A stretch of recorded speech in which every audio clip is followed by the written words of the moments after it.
the cloud. Okay.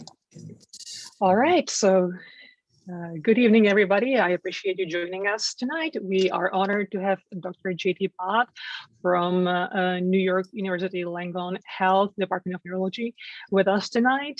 Dr. Bhatt received his medical degree from New York University School of Medicine, and as he shared with us, he is a lifelong New Yorker. He completed his residency in neurology at Beth Israel Deaconess Medical Center and a subsequent fellowship in a neuromuscular diseases at Columbia University College of Physicians and Surgeons in New York. He currently serves as clinical associate professor and director of Division of Global Health at the Department of Neurology at NYU Grossman School of Medicine, and the Division of Global Health supports training and education for neurology practices in resource-limited settings and works to improve awareness of global health issues in neurology. So to hear from. Okay.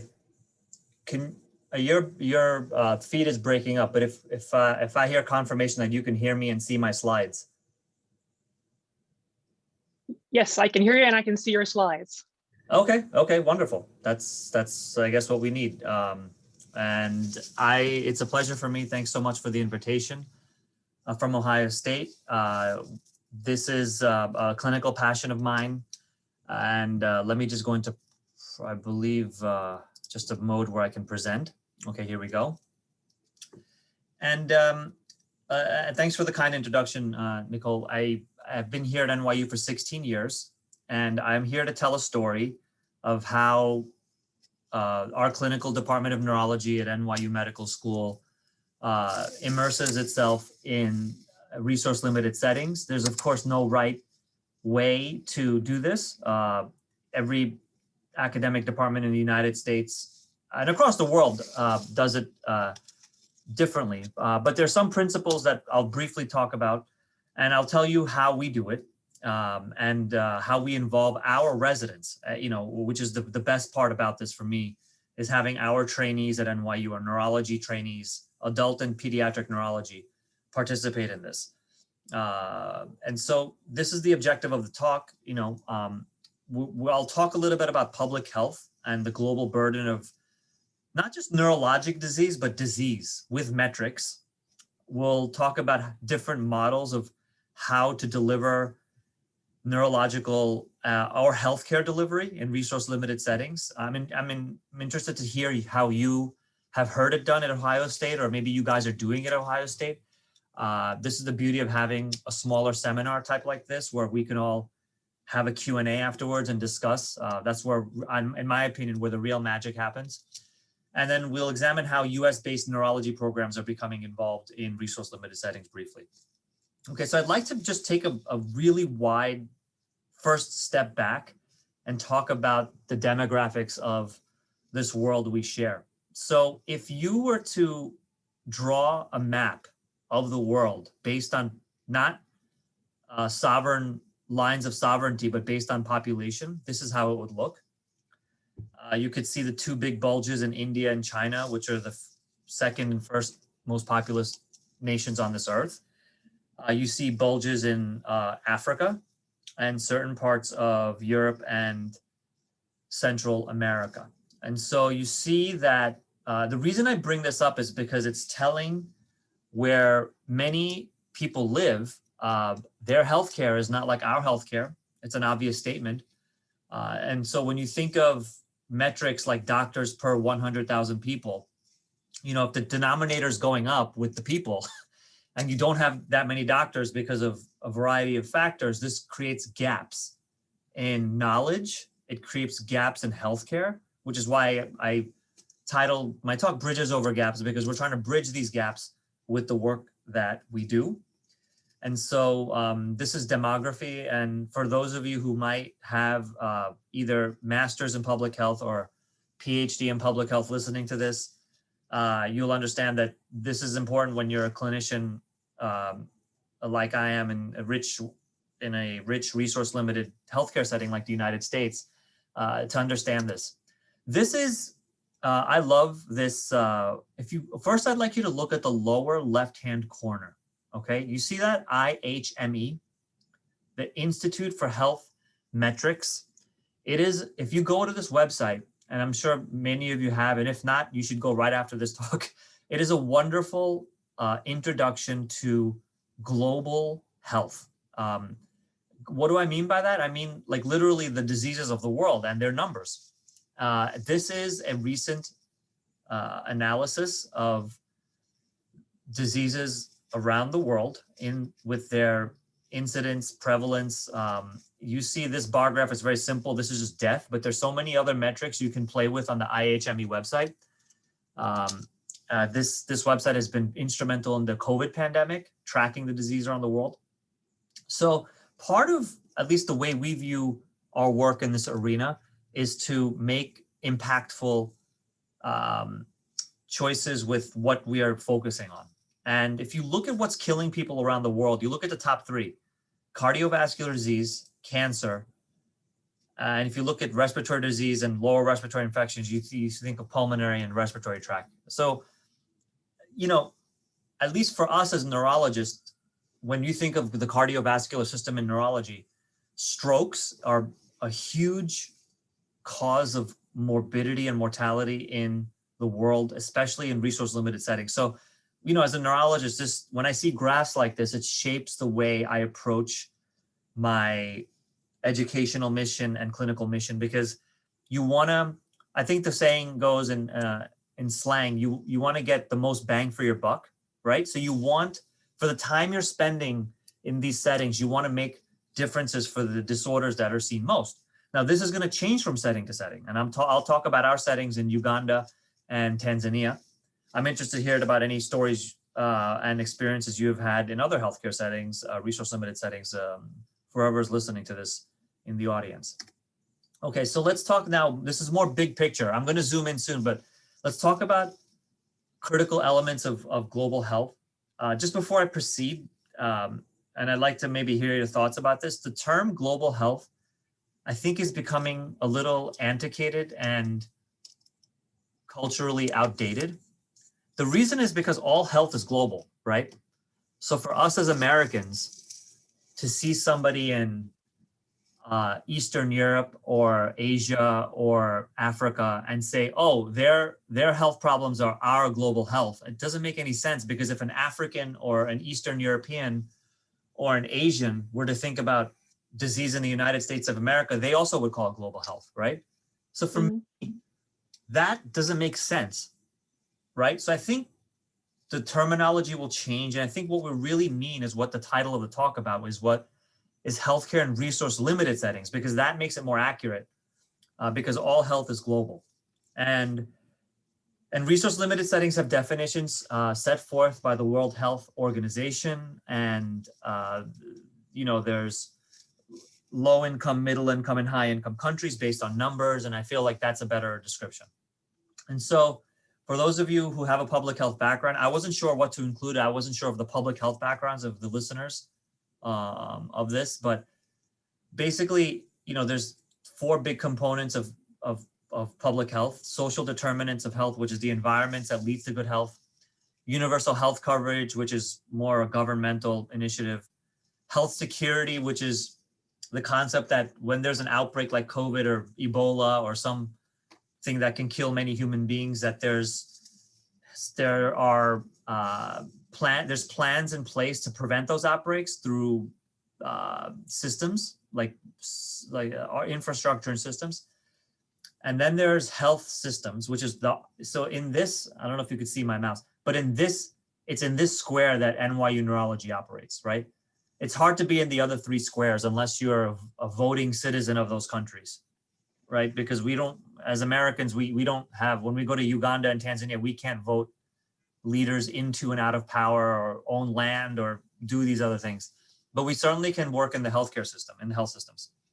And tying this all together is the concept of equity, which I think is a very important topic given the current times in the United States, both just in just in news and also in healthcare. And so this is what we're trying to do with our, let me just move this a little bit so you could see it. Yeah, so here's a source. So basically, equity in healthcare and equality are two different things. You see the difference here very well cartooned. You see that in equality, you're basically giving everybody, regardless of their background, the same tools to achieve a health outcome. Whereas in equity, you are acknowledging that not everybody comes from the same place and that some people may need more help than others to achieve the same outcome. And so when we here at NYU Neurology immerse ourselves in this work, we are trying to achieve equity through our education and through our clinical work. And I wish that we could do this 24 hours a day, 7 days a week, 365, but we can't because we have lives and professions in the United States. But I'll talk about that in more detail as we go forward, about how much time we spend. But this is sort of the concepts that we are dealing with, okay? And so again, in the health systems, if you take this box, health systems, and expand it, then you see that there's many arenas. There's research, there's policy, there's education and clinical work. So we focus here at NYU on clinical work and education. We do not do, at least for the time being, research or trying to change policy in the healthcare system. That's something that once we expand, we hope to do in the future. So let's begin with the story of, because from what Nicholas told me, there are doctors on this call of different subspecialties. So I can't just say, from what I understand, Nicholas is doing radiation oncology training, but others on this call may be doing different clinical residencies and fellowships. So let me just tell you how it's worked in neurology. And if there is a neurologist on this audience or on this call, you please let me know at the end. So in neurology, about 10 years ago, there were like-minded neurologists like myself who decided that instead of everybody just doing their own thing, let's organize in the United States. And that's what we did. And we did it through very formal literature. And we are very lucky to have a national, neurology is like the American Neurology Journal. It's the most widely cited journal in the world in neurology. There's even a name for it. We call it the Green Journal because it's such a prestigious journal. So you see the authors, Jerome Chin, Amy Lee, Gretchen Burbeck. These are all American neurologists who came together and were like, let's make this official so that as Americans, when we do this, we're doing this with some concert and some coordination. So they started to write papers about why this is important, not just to neurologists in America, but to neurologists across the world. And this was published. And I'm mentioning, I include this for a reason because this name Jerome Chin is important for me because this is how our program started, okay? So this is how life works. So I was at a neurology conference in 2014 and I was networking just like many of you do at your own conferences. And I was very interested, I have my own public health global neurology experiences before. I was interested in bringing this to NYU and our residency. That was my passion. I wanted to use this form of education in resource limited settings to teach our resource rich American NYU neurology residents how medicine can be practiced in a different way that can help you, not just you here, but help others with their clinical issues in other settings. So I go to this conference and then Jerome Chin, I literally stalked this guy down, literally stalked him down. He probably thought it was a little weird. And I went to this global neurology meeting where he founded this. So he was like the leader of this, the president of this. And I sat down with him. I'm like, listen, I know you're going to these settings on your own. He was in private practice at the time. And I told him that I here have an academic appointment at NYU. Do you think we can join forces? And he was very open to this because he wanted to also be involved with academics. And so we did. And so we basically joined forces to create a division in the Department of Neurology, the Division of Global Health, where we do work in this area. And the primary work that Jerome Chin and I are trying to accomplish and address is this sort of alarming and disturbing gap that exists Pretend that the word neurology was not there and insert your own medical profession into this slide, and you will find similar graph. And what do I mean? I mean, look at what this is. It's the median number of adult neurologists per 100,000 of population, okay? Look at us in the United States, or in Britain or France or Japan, other high income countries. We're at 4.75, okay? And look at the rest of the world. I mean, look at to the left. I mean, that is appalling. 0.03, which you can't even have one person, neurologists per 100,000 people in certain parts of this world. And then it doesn't get better, 0.13, 1.09. So what am I trying to say? I'm trying to say to you, the audience, that I'm a neurologist, but you're not. But it doesn't matter, because whatever you practice, there's going to be a similar disgusting gap like this for the incidence of your type of doctor in this country and where in other parts of the world. And your hope, at least my purpose here, and what I'm driven is to change this. I'm not going to change this obviously overnight. No one person can do this. Not even NYU as an institution cannot do this. But we try to bridge these gaps as best we can with the time that we have. And so this is our mission in NYU Neurology. When we do our work, we avoid parachute projects that are just for one-time experience with no continuity or engagement. We don't want to be those Americans that just show up somewhere and say, "Ooh, this is wonderful. This is great neurology. Thank you very much. It was wonderful meeting you. We'll see you later." That's not what we do here. We are committed to having multiple trips clinically and with education purpose to these sites of engagement. We go with the understanding that we as faculty and residents, we are visitors, we're respectful visitors. We're not there to change the system, but understand it and treat patients. And we use education and training to create sustainable practices for healthcare professionals who need our help in resource-limited settings after departure and until the next trip. And there's always a next trip, because that's the whole part of the commitment. You're not there for a one and done. And for those of you interested, there's whole literature on this of how there's sort of like this colonialism in global health, where rich countries sort of have that privileged understanding that they're there just to go whenever they want on their timetable and do their research and then leave whenever they want and maybe never return. And that is very disrespectful and obviously against all moral fiber of who we are when we take the Hippocratic Oath and try to treat people with our degrees. So this is how we have framed it to our NYU neurology residents. There's a very intense onboard process for our residents before we go to our sites of engagement. And so here's our primary site of engagement. This is kind of a joke, but it's really not.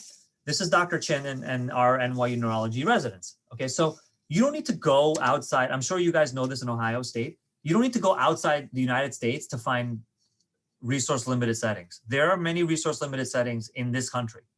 I'm sure you read about them in the news. We are very fortunate at NYU to have Bellevue, which is sort of the crown jewel of our residency.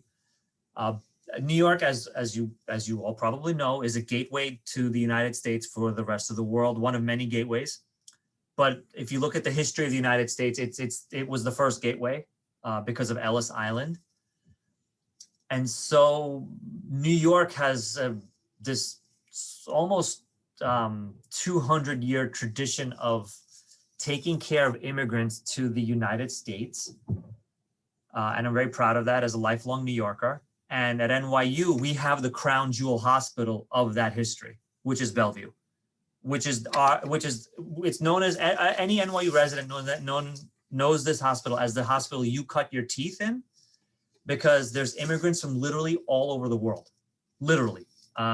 Just to give you a sense of how diverse this hospital is, we have 9 different Chinese dialect translators on the beck and call of our residents, including Fujianese, Cantonese, Mandarin, I mean, just think about that one statement, and I think you'll understand what Bellevue is about. So our residents learn here in New York City how to deal with immigrant health problems. And let me tell you, we got people from many cab drivers in New York are from Bangladesh.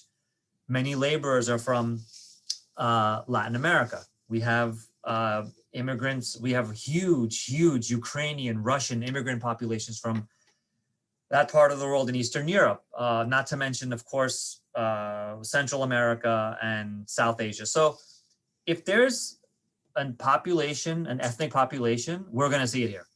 And so this is where global health begins, actually inside New York, not outside of the United States. And we have M&M, conferences about interesting patients. What have we diagnosed at Bellevue? Like everything in medicine, leprosy, tuberculosis, things that you just don't see, cysticercosis, just things that you would not see in the United States, you see here. So then the work we do, one of the sites is the Mulago National Referral Hospital in Uganda. Okay, so let's say you were an NYU resident and you wanted to do this. What would it mean? Basically, it's an elective. It's an elective that NYU neurology residents gets credit for. I don't know how it works at Ohio State, but we have a GME office, Graduate Medical Education Office. You have to apply to that office for an elective that is reviewed for safety and for educational relevance. And after it's approved, as a resident, you will get elective credit for your residency. And so our residents get elective credit to go to these sites. Here you see Dr. Jacob Pellinen, who was a fabulous neurology resident. We miss him. He's now in Utah doing epilepsy. He graduated 2 years ago. We're very fortunate at NYU to have financial help. I work for a great chair. His name is Stephen Galetta. For anyone who's a neurologist, you'll know who he is. He's a national educational figure. He has supported me as my boss. He has given me just enough money to take 2 residents a year to these engagements. Almost all expenses paid for the resident, including vaccinations, plane trip, accommodations, very little out-of-pocket expense. I'm very grateful for that. And so this is this elective is something that an NYU neurology resident would express interest in, and it's a little competitive, if you can imagine, right? Because more than one resident wants to do this. So the way we do it at NYU, we tell our residents there's a lot of need on the ground. So we prefer in neurology PGY4 senior chief type residents because they have the most experience and that can help us. And so you see Dr. Pellinen just assisting with CAT scan interpretation. I'll get into this a little bit more. This is myself and Scott Grossman, one of our former residents. Education is a big part of our mission. So, I mean, most of the work we do is through education, right? So who you see seated here are Ugandan interns and residents sitting and learning about the neurologic exam. I'm doing like a gate exam. Dr. Grossman, Scott Grossman is assisting me. He was the resident at the time that we took. And we go through the entire neurologic exam, and we have a curriculum. I mean, it's like taking a class. Every day we do some didactics alongside seeing patients. And so this is sort of the model that we employ. Teach the teacher, meaning teach somebody a skill so that you're not needed anymore, right? It's that saying, you want to teach somebody how to fish so that they can catch the fish themselves. We try to do that as best as we can. I mean, these young doctors are not going to become neurologists overnight. That doesn't replace a residency. But what it does is that it opens lines of communication so that the next time we see them in the next trip, they're a little older, wiser, and they remember, and then they can consolidate their skills. The second site we do, this is Dr. Rothstein, Aaron Rothstein. He is now a stroke fellow at University of Pennsylvania. He graduated last year. He went to Tanzania. This is the second site that Dr. Chin and I have engaged with. And again, they have their own residents. As you probably can understand, not every resource limited setting is the same. Tanzania is a completely different world than Uganda. Just because they're both in sub-Saharan Africa does not mean they're the same. They're very different. In fact, there's more differences than similarities. The greatest similarity they have is that they're on the same continent. Otherwise, their healthcare systems, their payment paradigms for patients who are sick, their resources are vastly different. Tanzania has far more wealth than Uganda does, and their healthcare systems are operated in a different, much more efficient way. But again, you see Aaron Rothstein doing educational rounds, bedside rounds. Okay, and I'll get into this a little more detail, but those are the two big prongs of our elective: education and clinical work. So we are seeing these patients who are Tanzanian side by side with Tanzanian faculty and residents. So we're not like just observing, but we're seeing them and making clinical decisions. And this took a little time because Dr. Chin and I are licensed to practice medicine in Uganda. We have limited licenses, and we have similar limited licenses for foreigners in Tanzania. So we can participate in clinical decision-making and do exams. So it's not illegal for us to do this there, okay? And so here's Dr. Chin with, this is a very happy outcome. Sometimes the house staff are so moved by our work that they decide to change the course of their own professional lives, and they want to do neurology. Okay, so these are 3 young Tanzanian residents who Dr. Chin has sort of taken under his wing. And so for much of the world, you cannot do all subspecialties of medicine. I hope you understand this. Like if you're in Tanzania and you want to become a neurologist, that's not going to happen in Tanzania. You need to have resources to do training. Practically the nearest residencies for a Tanzanian doctor are India. There's a lot of neurology residencies in India. So many Africans go to India for their training, or South Africa, Johannesburg. So you have to then go to one of these places, but you know what? That takes money, that takes resources. And of course, we don't fund these Tanzanian doctors, but we guide them of how to apply and become a neurologist. This is now getting into clinical. You have to improvise. This is Aaron Rothstein. When you do LPs in the United States, we have manometers. We have all this fancy needles. There, it's very limited, right? So we have to change the way we practice. So we do LPs with IV needles. We think about that. Lumbar punctures with IV needles on real people, which is because that's all we have. And then instead of using manometer, we just cut off an IV tube and then watch how high the fluid goes, which is to tell us the opening pressure.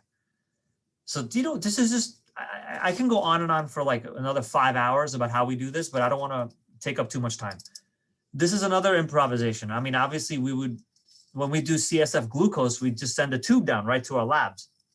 But here instead, what we do is that we bring our glucometers from CVS and Walgreens pharmacy from the United States, and then we'll drop the CVS onto this strip, which is meant to be a glucometer. And then this is a patient with tuberculous meningitis. You see the hypoglycemia, the decreased glucose in the CSF, which is one of the clinical hallmarks of CNS tuberculosis. We make this diagnosis quite often, unfortunately, in resource-limited settings. Sometimes it gets almost unbelievable, just the experiences. This is a patient who was having a brain herniation from a tumor, glio, and the patient was going to die that night because the exam was very ominous. And so many times, we stay like well into the night. This is a Ugandan neurosurgeon. She is a rock star. So basically we called this Ugandan neurosurgeon and explained to her that this person's going to die. Can you please come? So she was like, with her family, she came into the hospital. And then we basically assisted her doing a craniotomy under no anesthesia, just in the hallway. Unbelievable stories, just unbelievable stories of practicing clinical medicine in resource-limited settings. Of course, you see disorders you're not going to see in the United States.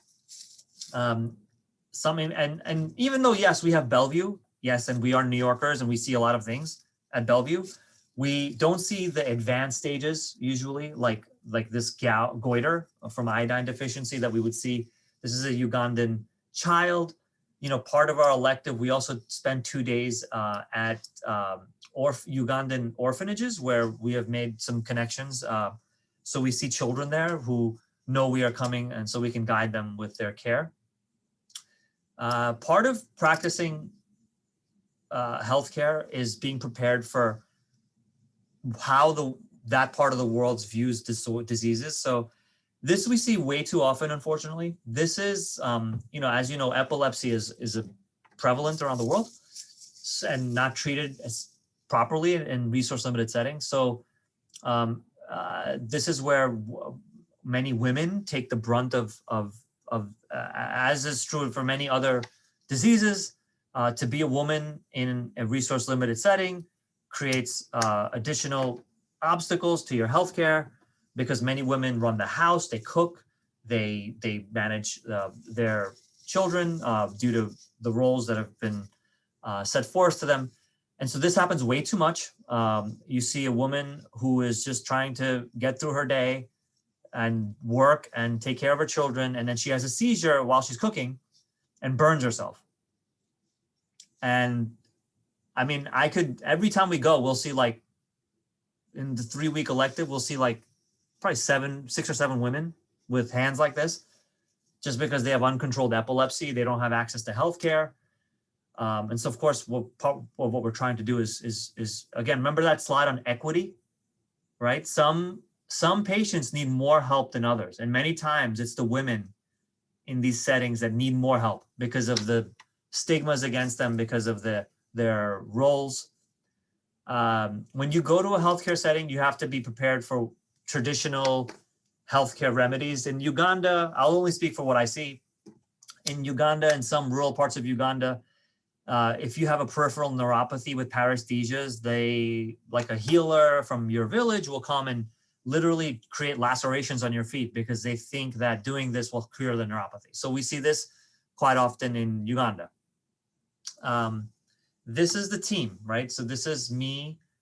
So there's the NYU faculty, me and Jerome Chin with each elective. This is Dr. Nicole Morgan, who now is at Columbia. She's a neurologist at Columbia, New York. And then the team is typically 2 or 3 Ugandan interns, nursing staff. Behind them, you see medical students from the medical Uganda's premier medical school in Kampala, their top medical school. And we're very fortunate to work with them. This is not a one-way street, really. You can't approach it that way. It's a two-way dialogue. So we're there from NYU, they're Ugandan. We are working together to see their patients, not our patients here, but their patients. They help us with translation. They help us with, in Uganda and Tanzania, many speak English, so we don't need translation. But when you have rural patients who speak their dialects, whether in Swahili or Luganda, it's called, they help us. And so you see the beds. What I cannot show you is that underneath the beds, they're mattresses, because that's where family sleeps, because that's the way the healthcare system is in Uganda. You don't get a separate room. You just sleep with your patient under the bed, and they never leave. Can you imagine that? Imagine that, like, just never leaving your loved one, just because they need family many times to be there, administer meds, because there's not enough nurses to administer meds. So your family member will administer your meds. The whole reason I do this is for our residents. We love our residents at NYU. We really do. It's no greater joy for me as a faculty neurologist to see our residents blossom as educators. See, it's a 3-week elective, right? So by the time the 3rd week, actually many of our chief residents are running the rounds. Here are 2 examples of Bonnie Wong, Scott Gross. I mean, literally, because they become very confident, right? And so they take ownership. They're sort of like junior attendings at this point. They take ownership of their patients. And I love to see that. We also try to combat some of the stigma. There was this article written, this is that prestigious journal, the Green Journal. In some parts of Africa, they see lumbar punctures as evil because of some patients with meningitis who died after LPs. And many parts of Africa, they just will not allow us to do LPs. this was written up in this journal article. And then, part of, as a neurologist, LP is a big part of what we do, right? So part of us is part of our mission is to educate patients that this is not evil. Just because somebody else died doesn't mean that your patient will die. Just to sort of to get some perspective with the healthcare team and the patients we treat, right? This is our case mix, which for a neurologist is just incredible. I mean, look at this: peripheral, central nervous system, psychogenic disease, epilepsy, stroke. I mean, it's all there. It's just unbelievable. And just like everybody else, we have had to adapt in the pandemic. We have not sent a resident since March of 2020. She's very disappointed. Her name is Sakina. She graduated. We were supposed to go. Sakina is actually returning to NYU to join our faculty, but so one day I hope she gets to go. But now we're going online, just like I am now. So now our residents, you see the left, this Global Medical Education Collaborative. This is a Boston-based collaborative where residents can teach others, medical students around the world, and our residents love it. So 9 of our residents give lectures. It's amazing, about various topics of their interest, pediatric and adult neurology. And on the right, I have taken this initiative, and I'm sure these partnerships are possible at Ohio State, but between the Department of Neurology and Internal Medicine, we've collaborated to get faculty to, AMPATH is the program, see the top left? It's a capacity building program in Kenya and Ghana. So now NYU Neurology faculty are basically giving lectures to clinicians on the ground, same Zoom style, teach the teacher model. So the way the elective is that we get 6 days in the hospital. So this is not a cushy elective for our residents. We wake up around 6 a.m. We take a taxi to the hospital. We start neurology rounds at around 7:30 because it takes us some time to get there. Then we see about 40 patients a day, and we get home around 6 or 7 for 6 days. And on our one day off on Sunday, this is what we do. And this is why it's also a very valuable elective, because we do public health. So this is primary prevention. So what we do is that we go outside houses of worship, which in Uganda are primarily churches and mosques, because most Ugandans are either Christian or Muslim. And this is outside a church. So we wait for mass, and outside the church, you see the churchgoers line up.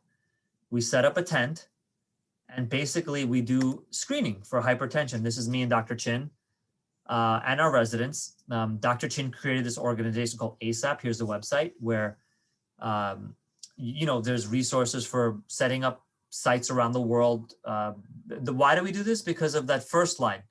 The number 1 killer in the world is heart and cerebral vascular disease. So we do this to prevent the risk factors, to prevent those deaths. And our residents, they love this because you get to talk to just regular Ugandans and Tanzanians, and get one day outside the hospital.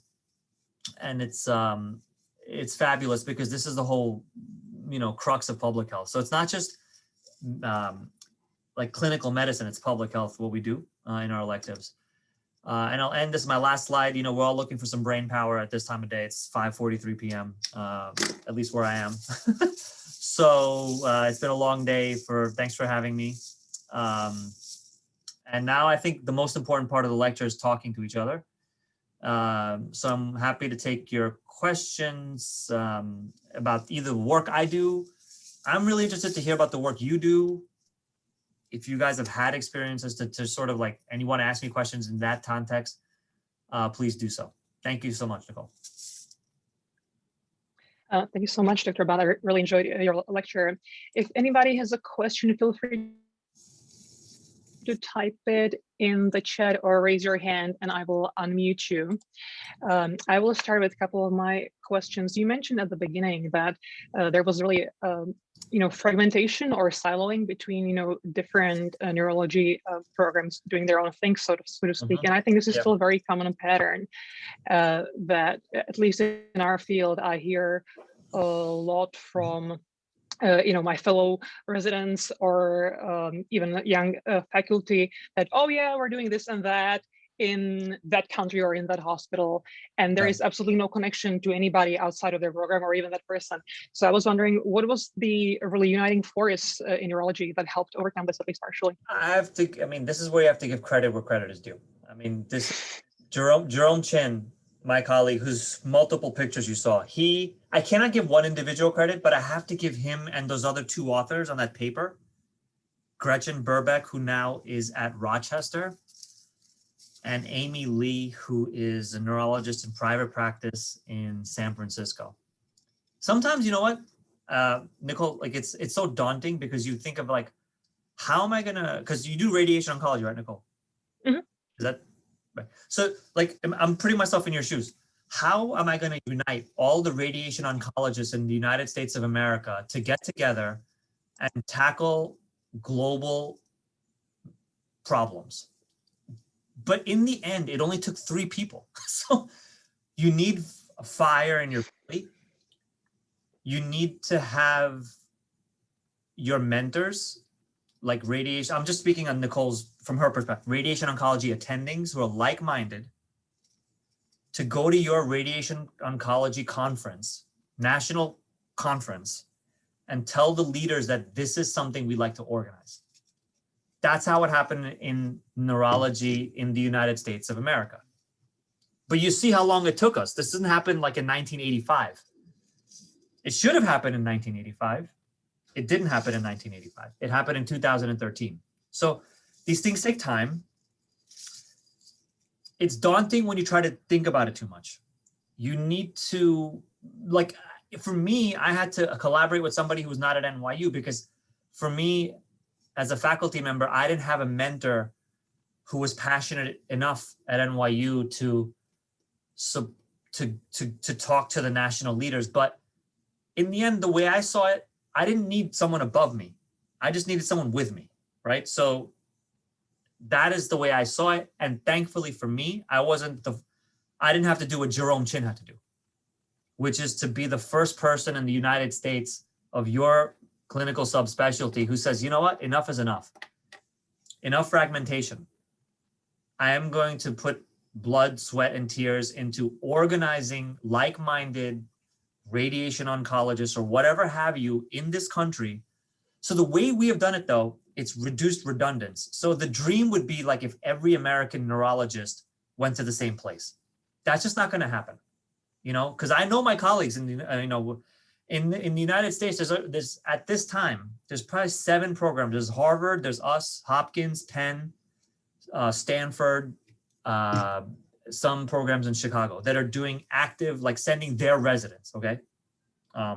We all know each other. It's a small world. And so what we've done is that in our neurology meeting, it's called the AAN, American Academy of Neurology. We have a meeting every year. We have a global health subsection. Dr. Chin founded that. So like-minded people come together, right? Not just in the United States, because that's a global conference. That's the most, our American conference is the most popular neurology conference in the world, not just in America. So we have neurologists from India, China, like they're also coming to the meeting. And how wonderful is that? European neurologists, African neurologists. So everybody's in the same room with the same goal. That's where the magic happens, okay? Because then some Indian or African neurologist like, you know what? This is what we need. And then some American neurologist like, oh, okay, you need that? Let's talk. And so that's how it works on a human level. And now with the internet, we've set up a Google Drive for all American neurologists to upload their educational material so that we don't have to reproduce it every time. So there's an idea for you. I mean, I can go on, but that's how. That was very enlightening. I was actually wondering, if perhaps, a push for this sort of like through the national organization, maybe something that would mobilize people to be a part of this. I think it's the best way to mobilize because I mean, let's put it this way. United States is a big, rich healthcare system. and sometimes, we're all in our different corners of the country, get very comfortable doing what we're doing. But it's at a national conference, at least in neurology, where we all are in the same place at the same time. So it's a logical place to do something on a big scale. And at least, I don't know, at least in neurology, I don't know about your subspecialty, but when our national organization, it's very powerful. Like it sets protocols and clinical guidelines, and it's where the major research is presented. Like it's like when the AAN, when something happens at the AAN, we all listen, right? So it's a very powerful platform for neurology. And I talk to my friends in internal medicine and ENT and surgery, and their national conferences are also powerful platforms. So it's not like this is just a neurology thing. I'm just giving you my perspective because I'm a neurologist. I don't know, like, I'm not another type of doctor, right? Indeed. And one thing that caught my attention was that you mentioned you actually have internal funding for the electives. This is all about who your boss is. I wish it was more, there was a formula for money. There's no formula for money. So the formula for money is, there's two ways to get money. Either you get money from your boss because they believe in your work, and so they give you money to do your work, or you get funding from external sources through grants and foundations, through projects. That's also valid, and many of my colleagues in neurology have done that. The only issue with the foundation and grant money is that usually the way to get that money is through like a research or scholarly project, right? And if you've been paying attention to equity and health systems, like in these settings, at least I'll talk about only that I know. Okay, in Uganda and Tanzania, research is not at the top of their list. They just need doctors to come see their patients. Like, so when you get money from a foundation, it usually comes with some strings attached that you need to do it this way to go there. You understand? Versus working for somebody who, like my chair, Stephen Galetta, Dr. Galetta, he's not a foundation. He's my boss. He just says, you do good work, here's some money. I'm trusting you to spend this money in a responsible way to educate our NYU neurology residents, and do so in an ethical way that's respectful to those doctors in those countries, and in a collaborative way. And so there's a trust between my boss and me. He gives me money, and he must like what I'm doing because he keeps on giving me money every year. I'm very proud. Since 2014, we have sent 8 NYU neurology residents for 3-week electives. He sees value in this because there's because sometimes when we come back, we publish, right? So then our residents present at the American Academy of Neurology with our findings. And what I love about it is that we're not just like rich world doctors publishing with each other. We publish with the Ugandan names.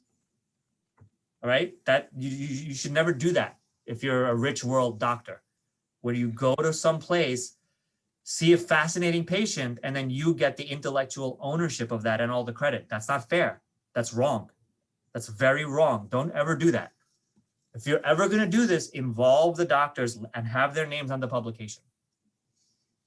I absolutely agree with that. Because it's almost exploitative, I would say. It's completely exploitative. It's completely colonial and exploitative. If you are going as an American, seeing their patients, and then writing about it and getting a pat on the back in America when you come back, that is not cool. That is against everything we stand for. Yeah, absolutely with you there. And one thing I was curious about, I saw these pictures where you're rounding with the patients, and this is a subject that I've discussed with people who left Africa and live here in Columbus, that it makes a big difference whether the people who are in the position of authority, which physicians are, do look and sound like you versus not. And I was curious, do you face barriers gaining trust of the patients, being American physicians? We all.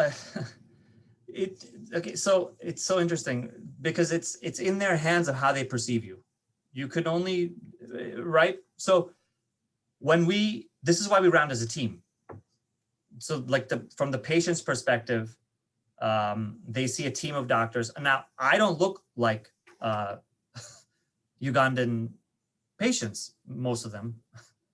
I speak like them. Their English does not sound like my English. They speak fine English. It just doesn't sound like the way I say it. So that bridge is through two ways. One is to treat colleagues on the ground with respect so that when you are introduced, usually the main way we bridge the gap is we are introduced by the Ugandan doctors, right? Saying that we have these colleagues. When a Ugandan patient hears a Ugandan doctor saying, oh, by the way, this is doctors from NYU Neurology. He's here to help us. That alone will do everything, most of the work, right? Because they're like, oh, okay, this person has the endorsement of this other doctor taking care of me, who's Ugandan like me, who looks like me, who speaks like me, right? But to gain that trust takes time because you have to prove to the healthcare professionals in Uganda that you're there not to, like I said, not to exploit, not to just see their cases and write case reports, not to just come once and then fly back on a plane, to never come again. That trust takes a lot of time. And so that's one way. The other way, of course, is to not overthink it and to just on a human level connect. Like I might look like I might not look like you. I might not sound like you. I might wear different clothes than you, but we could both at least talk about tuberculosis because you don't need to, because that is the beauty of medicine, is that it's a common language of disease that anybody will understand if you say it the right way. Or whatever, tuberculosis or stroke or whatever it is. And that unites us because in the end, if a Ugandan patient has a stroke, hey, I'm from New York and I speak funny English. They don't care. They want to take care of the stroke as badly as I want to take care of the stroke because they're dying. So in the end, there's that unity of a good outcome. Do you understand? Mm-hmm. Yeah, absolutely. And you mentioned at the beginning that you're not only feeling the word global health, and I absolutely agree that essentially every health is global health. On the other hand, as someone who was born and raised in a post-humanist country, essentially, there is a stigma, in my opinion, attached to anything being called low resource, low income. Yeah. And, into mid-90s, there were people from, Western Europe, especially from Britain, for example, asking us, do you know what a vacuum cleaner is? Well, we've been making them since 1901, but thanks for asking, Yes, so, yes. I just wonder if there's a stigma attached to these, like, liking something adjectives. There is a stigma. I think we have to just be real with each other. I think what do I mean by that? I mean that now with the currents of equity in this country, we see it around us in politics. You see it with the events of political events that have happened during the pandemic. And without saying it, I think you know what I'm talking about. So I think what we're saying is that Americans are in the healthcare industry are becoming more warm to the fact that equity is what matters. What the label, whether you call it global health or you call it, the practice of X in resource limited settings, that these names might change in 10 years because all health is global, as you say. So I try to, as much as I can, not use like isms and labels. I think being an immigrant helps. I myself am an immigrant to the United States. I was not born in the United States. I was born in India. I immigrated to New York when I was 2.5 years old. That perspective as an immigrant to the United States, I think helps me understand equity. Also being a proud American, I think it's nice to have both perspectives. And I think that not everybody can be an immigrant to the United States. So you have to understand the objectives of what health outcomes on a global scale means to you. And you have to, what is that? You have to do some probing within yourself. Why is that valuable to you? What are you trying to accomplish as a clinician? Once you do these things, you get into, we all eventually come to the same place. All right, so 5:59. If there are no further questions, then allow me to thank you again very much for spending the evening with us. I really appreciate you investing the time in sharing your insight and your experiences, and hopefully we will see you again one day. Yes, it's a small world. I look forward to meeting you in the real world from Ohio State. And again, she has my email. If you have for more personal questions or you have questions you are embarrassed to ask, she'll share my email. I'm here to answer any questions you have. Okay, thank you very much. Thank you so much. Have a good evening. Okay, bye-bye. And thank you everybody for joining.